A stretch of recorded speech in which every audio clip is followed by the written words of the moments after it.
L'entrée au Panthéon est un moment symbolique fort et les choix qui sont faits des entrées au Panthéon se font autour de la valeur de l'engagement.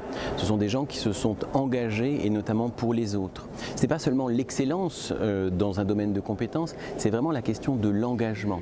Engagement pour les autres, pour Victor Hugo, on peut penser à son engagement social à travers Les Misérables. Pour Marie Curie, c'est évidemment son engagement pour la science mais aussi la place des femmes.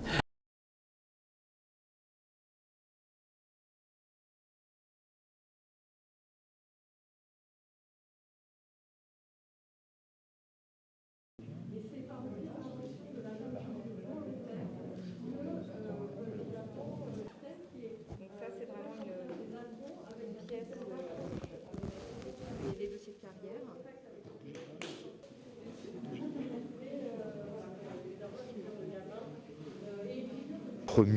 La première activité dont elle va avoir l'idée, ce sont d'abord les services de renseignement, quitte à mener une double vie, entre d'un côté l'artiste de music-hall et une vie plus secrète, puis totalement illégale après, d'agent de renseignement.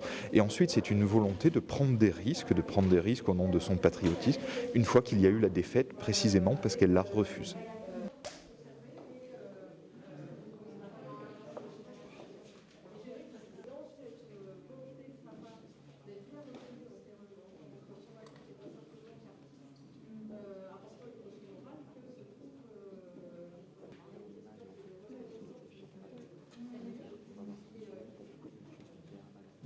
Le fait qu'elle soit américaine, mais que les services américains se méfient d'elle, ce qui est sans doute une conséquence de la ségrégation aux États-Unis, va renforcer son patriotisme français et aux yeux du général de Gaulle, la loyauté à sa cause.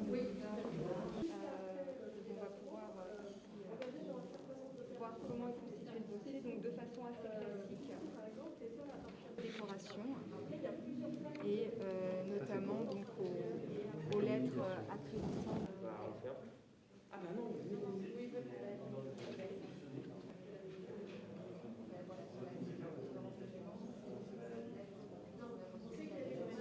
Après juin 1940, Joséphine Baker, qui travaillait déjà avec le contre-espionnage français, va se mettre en relation avec des agents du contre-espionnage français qui continuent leur activité, alors que cette activité est interdite par l'armistice. Et par conséquent, elle va leur servir de couverture, c'est-à-dire elle peut se déplacer, franchir des frontières, ce qui n'est pas le cas de tout le monde dans la société française, elle les amène avec eux.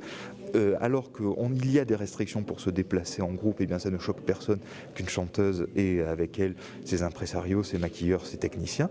Donc elle les amène et sous couvert d'une activité artistique, des renseignements se transmettent grâce à elle.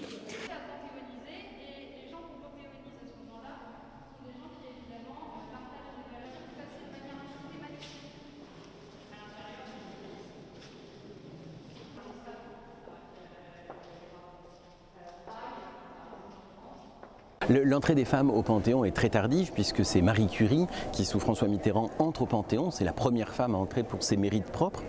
Il faut dire que depuis le XXIe siècle, on a mis autant d'hommes que de femmes au Panthéon. Donc ce retard se rattrape.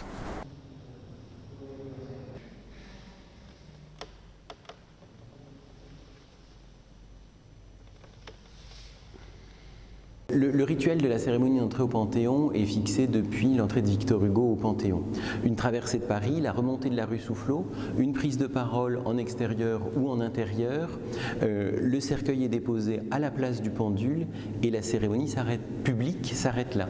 La partie privée prend le relais et le lendemain matin, après une veillée par la garde républicaine à la place du pendule, le cercueil est inhumé dans la crypte.